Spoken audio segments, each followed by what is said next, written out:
hifdzul akli, menjaga akal. Nggak boleh akal itu dihilangkan. Ada yang nafas, ada yang ampun, ada yang nafsu, ada 5. Jadi salah satunya masuknya ke sana. Jadi semua itu juga selalu perbedaan. Nah, kenapa kok bisa ada perbedaan? Ya tentu ada di bukan di situ. Ya, ini ruang lingkupnya. Nanti setelah ini dulu baru kita bahas bentuknya. Jadi kalau kita berkaitan dengan ruang lingkup, apa sih ruang lingkup fikih? Nah, pasti ruang lingkup fikih itu berkaitan dengan perbuatan orang mukallaf, ya, af'alun mukallaf dari sudut pandang hukum taklifi.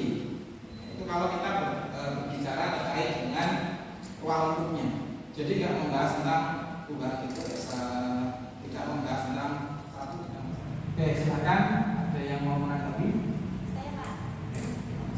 Bisa kias digunakan untuk menetapkan hukum masalah baru yang belum ada, contohnya di zaman Nabi, dengan mencari kesamaan ilat atau alasan hukum. Misalnya hukum jual beli online bisa, suka sama suka, dan tidak ada unsur perempuan. Terima kasih.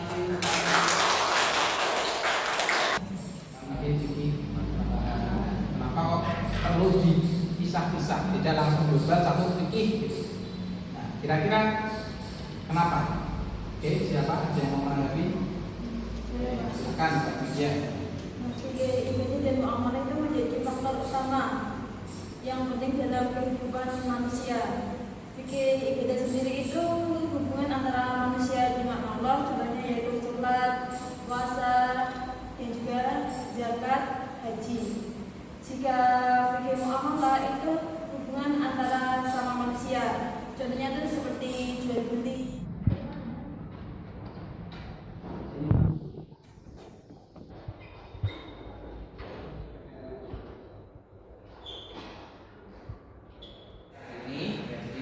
Seperti yang saya sampaikan tadi, ya didiskusikan, kemudian dipresentasikan. Jadi ada 2 kelompok di sini, ada kelompok 1 dan ada kelompok F2.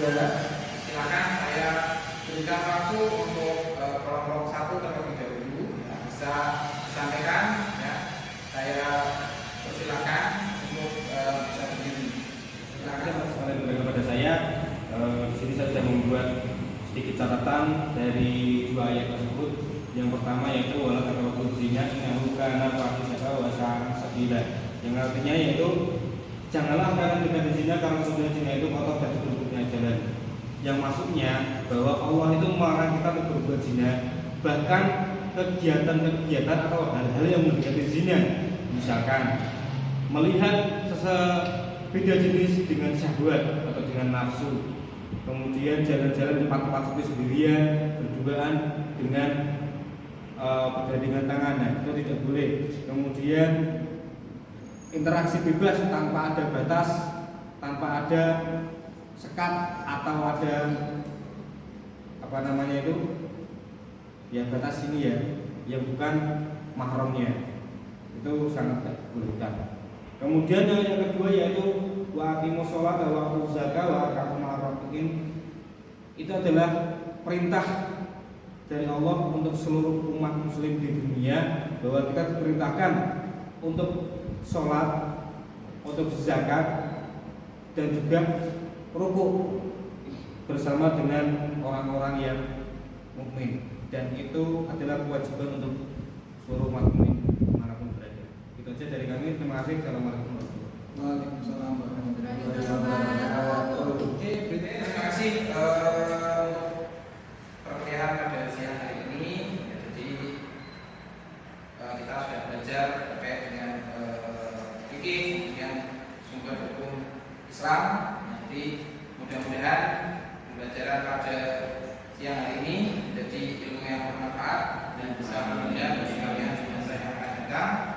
Dari saya, apabila ada kesalahan dalam menyampaikan ataupun dalam memilih kalian, saya mengucapkan permohonan maaf. Mudah-mudahan bisa menjadi sesuatu yang bermanfaat bagi kalian terkait dengan fikih maupun terkait